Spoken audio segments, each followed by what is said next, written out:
Hello friends, it's Dave here from SaveDex, and people who have been following this channel might know that my favourite genre is the platformer. 2D or 3D, doesn't matter, I just love them. But if I had to handpick an absolute favourite type, it would be the 3D ones, particularly collectathons. But linear ones are awesome too.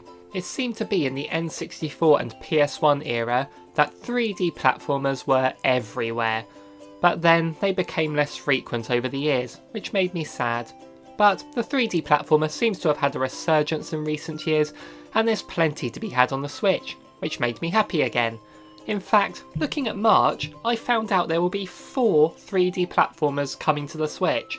4 in 1 month. I cannot remember that ever happening before. It just seems too good to be true. Well, sadly it probably is too good to be true because only 3 of these games have a solid release date, but the 4th one doesn't seem to be set in stone yet.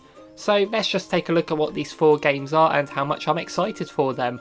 And even without these 4 games coming, there's so many amazing 3D platformers on the Switch already, so I feel a second video showcasing them will be coming in the future, so make sure you subscribe so you don't miss that one. So let's take a look at what 3D platformers are coming to the Switch in March. First game we are looking at today is called Mail Mole from Undergames, and it's out on the 4th of March. Here you take control of a mole called Multi, who is going above and beyond to make his deliveries, it seems. On the surface, or well, really under the surface by the looks of it, it does look very familiar to New Super Lucky's Tale. The whole aesthetic and the fact that you travel underground seems ripped straight from that game, but hey, New Super Lucky's Tale was a lot of fun, so a game being similar to that can't be all bad. It boasts to have over 30 levels filled with collectibles, including carrots used to buy costumes and all sorts of platforming challenges. Being a postman myself, I am naturally drawn to this character, and it's selling for £13.49. I'm definitely curious as it looks fun enough, but I am a bit apprehensive as this could turn out to be really bad if it's a cheaply made knockoff, but I'll have to take a look at it when it comes out and I'll bring out a review of my thoughts of it afterwards.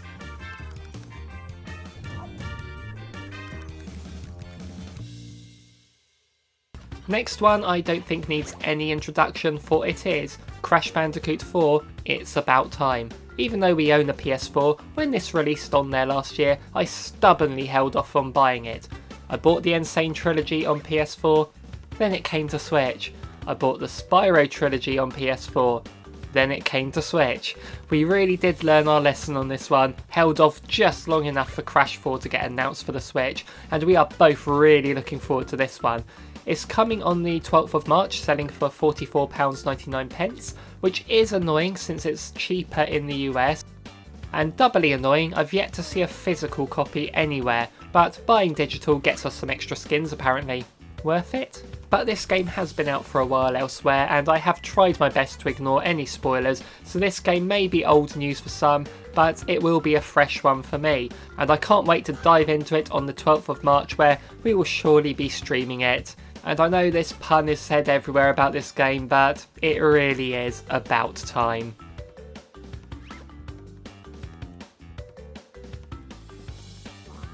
Next we are going on to the 26th of March, and we have Balan Wonderworld from Square Enix.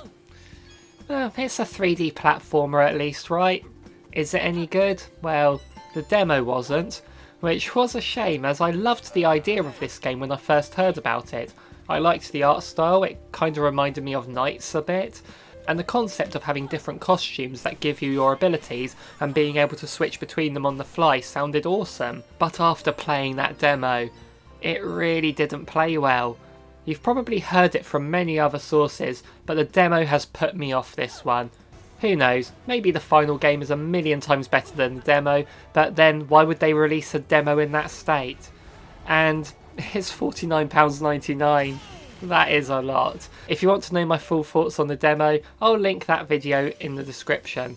So that one doesn't seem to be any good. When you have a lot of games in the same genre, they're not all going to be good. There are going to be some bad ones, that's bound to happen. So the fact that we're getting a potentially bad one like that, it's a positive thing in the end, I say. It makes the good ones seem even better. But let's not end on a downer, let's talk about a game that I am excited about but also a bit nervous. Clive and Wrench is a buddy duo 3D platformer which reminds me of Banjo-Kazooie or Yooka-Laylee.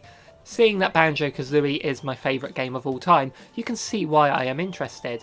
This one comes from Numskull Games, but it's a passion project from a sole developer who I believe has been working on this for about 10 years now, and it's inspired by the classics it seems. I certainly love to see stuff like this and admire the effort, and I really hope this is a great game. The trailer looks good and I've looked up some gameplay videos on YouTube and yeah, it looks like this could be a lot of fun. But we don't really know a whole lot about this one, least of all when it's getting released. It does look like it has some open levels from different time periods and there's one set inside a giant house as well. And it looks like there's some Crash style linear platforming too. And it seems to be styled like a PS2 game, and I don't really mind that. It looks better than the PS2 game, don't get me wrong. And this sort of thing, it just adds to the nostalgia for me. I've put this down as a March game in this video because quite a few online retailers have listed it as such. Amazon though have recently changed the release date to the 1st of July, and on the game's website it says Winter 2020. So I really have no idea when this is coming out. It's not even mentioned on the eShop. I really am interested in this game and it seems to sell for around the £30 mark online. And there's a collector's edition that costs a bit more, which includes some pin badges, but I really do want to see more of this game. Hopefully this game's release isn't too far away. So those are 4 3D platformers coming to the Switch, 3 of them definitely in March, and 1 of them hopefully, but maybe not. What do you think of them then? Are you a fan of the genre? What are your favourite 3D platformers on the Switch and how excited are you for these new ones coming out? Let me know in the comments down below and make sure to like and subscribe as I will be putting up a video showcasing some fantastic 3D platformers already on the Switch. Thank you so much for watching everyone. See you in the next one.